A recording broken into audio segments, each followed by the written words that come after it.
Seingat aku, syuting itu sekitar 2 mingguan.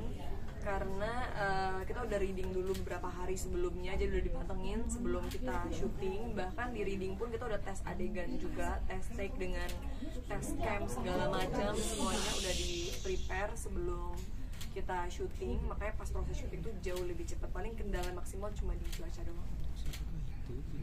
Tantangan main film horor apa sih? Ini udah syuting yang kelima kali. Ya. Tadi aku bilang aku suka banget nonton film horor dari aku kecil. Aku suka banget film horor, thriller, misteri. Jadi saat dapet tantangan main film horor tuh aku ngerasa kayak aku mencoba pengalaman yang mungkin di dunia nyata nggak akan pernah aku alami. Karena emang aku bukan tipikal yang sensitif dan nggak yang bisa melihat kayak gitu-gitu, dan aku juga nggak banyak bergaul dengan hal-hal yang berbau tak kasat mata. Tapi aku suka banget nonton itu dari kecil, karena waktu kita zaman-zaman aku masih kecil banget, mamaku tuh hobi nonton film horor dan aku selalu dibawa sama mama. Akhirnya dari yang takut sampai akhirnya enjoy, dan aku tuh ke bioskop cuma demi nonton film horor mostly. Makanya saat ditawarin film horor, aku bisa lebih excited milih film ini dibandingkan film drama misalnya. Untuk di lokasinya sendiri ada pengalaman mistis juga nggak sih? Sampai takut tadi katanya mau ke kamar mandi. Mungkin takutnya karena yang tadi dibilang itu kan kayak nggak ada lampu, bener-bener udah gelap, dibangun dari tahun 1800-an ya kan. Terus emang bentuknya agak-agak udah lapuk-lapuk, udah usang. Jadi ya makanya pas aku syuting ya berasa lah hawa-hawa kayak gelap, toiletnya hitam, agak jorok, jauh di pojok sana. Makanya membuat aku jadi agak-agak serem-serem juga ya. Apalagi kita sering syuting sampai malam. Dan untungnya aku nggak gitu sensitif, jadi walaupun misalnya ada orang yang bilang oh iya di daerah sini suka ada sesuatu, di sini suka ada cewek yang nunggu, aku kayak positive thinking aja pokoknya. Udah yang penting syuting, take, abis itu balik ke base camp. Tapi tipe yang penakut atau gimana? Aslinya iya sih, lumayan penakut. Kayak aku penasaran, aku suka kayak ikut-ikutan mencari kayak orang-orang cerita, aku mencari tahu kebenarannya. Tapi kalau seandainya dinampakin ya aku termasuk kayak orang kabur pertama gitu. Tapi ada rasa penasaran pengen lihat sekali aja gitu? Enggak sih, nggak pengen. Kayak udah cukup di film aja. Tapi ada perasaan kayak bulu bergidik atau kayak gitu guys ya? Pas kita lagi syuting mungkin pas yang ngeliat hantunya kali ya, karena hantunya tuh digambarkan sesuai dengan gambaran yang selama ini Mas Antot lihat. Karena Mas Antot tuh pertama kali ngomong sama kita, ketemu diri dia ngomong gini, biasanya kalau film horor tuh hantu itu aslinya nggak kayak gitu kalau bener-bener dilihat sama anak indigo. Jadi yang dia bikin sosok yang belum ditampilkan di situ itu sesuatu yang emang dia beneran pernah lihat bentuk-bentuk seperti itu. Makanya pas jadi tuh kita kayak ih udah deh, ditawarin juga nggak pengen lihat deh, kayaknya cukup lihat di film aja gitu. Selama syuting film horor tuh ada nggak sih teman-teman cast yang suka iseng nakut-nakutin gitu? Paling iseng cuma Emir ya. Kayak gimana tuh iseng? Mungkin ya dia lebih yang kayak isengnya ya tiba-tiba jokes horor atau apa yang kayak gitu loh, yang kayak ih ini orang bener-bener. Dan selebihnya kita semua untungnya kayak kompak, yang kayak maksudnya yang cewek-cewek juga kita nggak mau ngomongin hal yang aneh-aneh saat syuting, karena emang udah dikasih tahu dari awal kita masuk ke tempat yang sekarang kata jadi cagar budaya ini, katanya jangan ngomong hal-hal yang jorok, jangan ngomong hal-hal yang nggak bener, yang gimana, yang nggak baik, karena banyak yang sering kesurupan gitu ya sih. Ada tantangan sendiri nggak sih kalau naikin berat badan?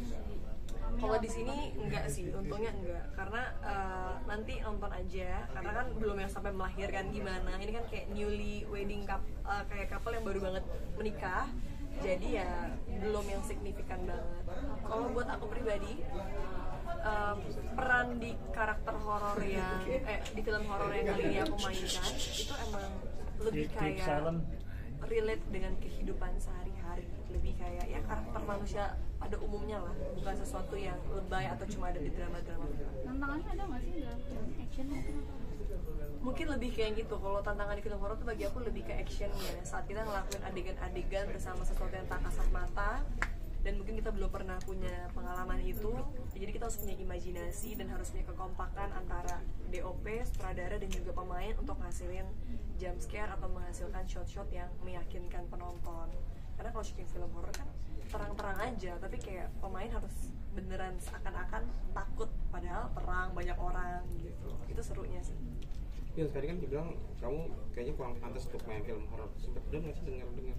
Iya, soalnya kan kadang-kadang ada aja kan yang kayak misalnya kan mungkin ada orang yang berpendapat kalau mereka udah terbiasa melihat aku main di drama romance, terutama dari dulu kan aku sering banget dapat peran remaja kan, jadi anak SMA. Jadi saat tiba-tiba aku mendapatkan peran horor yang lari-lari kotor-kotoran tuh orang pasti akan kayak kok tetap cantik aja sih, kayak aku kayak ya terus gimana ya, terus harus gimana lagi, padahal juga makeup aku yang gitu-gitu aja, nggak yang makeup berlebihan dan harus on point all the time. Tapi ya mungkin membuat orang kayak bagusan romance ya, bagusan drama deh. Tapi kalau buat aku pribadi ya kan setiap orang berhak berpendapat apapun. Cuma kalau kita sebagai aktris saat diberikan tawaran, kita cuma berusaha melakukan yang terbaik. Kalau masalah fisik itu kan pemberian Tuhan ya, nggak bisa diapa-apain lagi. Tapi tetap cantik on the point itu yang tadi Alin bilang. Jadi keuntungan atau ada juga nih minusnya nih, kayak kalau dibilang main film aku jadi nggak pantas kayak gitu.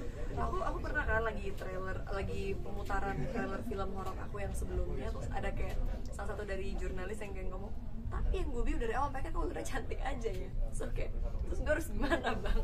Muka gue emang begini ya kan. Padahal itu udah yang kayak dipucet-pucetin, udah pakai keringet, udah acak-acakan, rambut nggak dicatok, nggak dikering.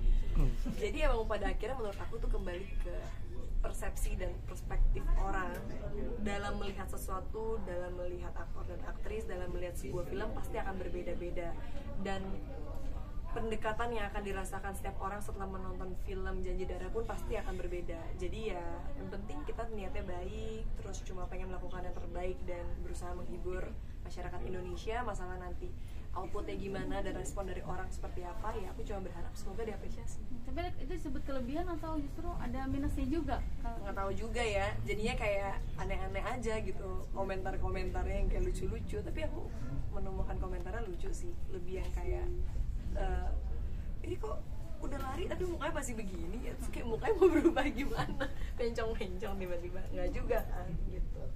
Itu aja sih kalau tapi ada kesulitan nggak mungkin dari make upnya sendiri yang merubah Kawilona biar agak jelek dikit gitu atau gimana mungkin?